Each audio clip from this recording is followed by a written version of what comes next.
Hello friends, at the start of video I want to clear that education or teaching is not a business. Okay, we are basically dealing with someone career or someone life. So please, if you are passionate about teaching, only in that case enter in this field. Otherwise please don't destroy others career for the money. I hope you will get my point. Basically we are talking about teaching and earning. So this is the safest and the holiest way to earn money. Now as I explained, teaching is not a business, but for this video purpose only we will treat it as a business. Now for this business or for teaching, basically who is your client? The answer is pretty clear. As a civil engineer, if you are teaching a technical subject, in that case your students are also technical students that are civil engineer or from that specific subject. So basically your students are your clients.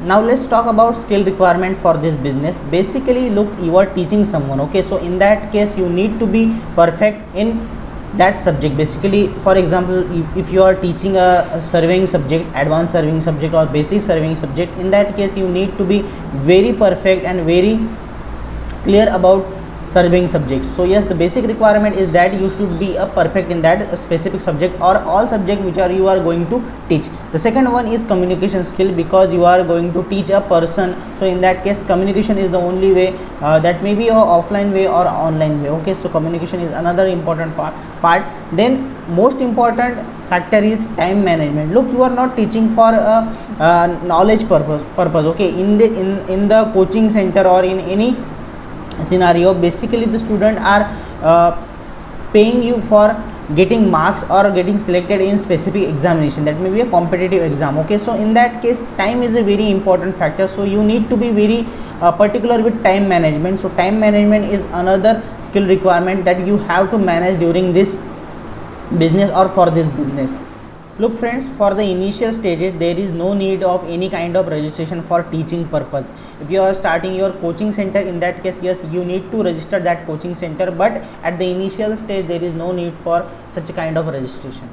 Now let's talk about qualification and experience. Look, your qualification and experience is very important to attract student towards you or toward your coaching center. So in that case I will say that minimum diploma in civil engineering is sufficient and 1 year of experience is sufficient for teaching sector. Investment factor is very clear.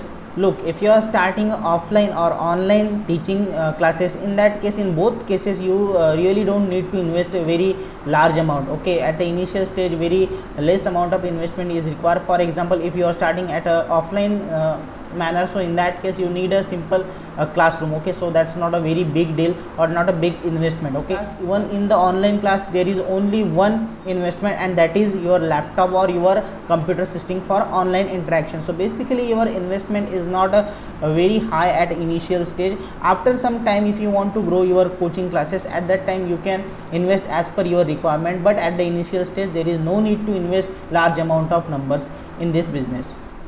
Now let's talk about your earning.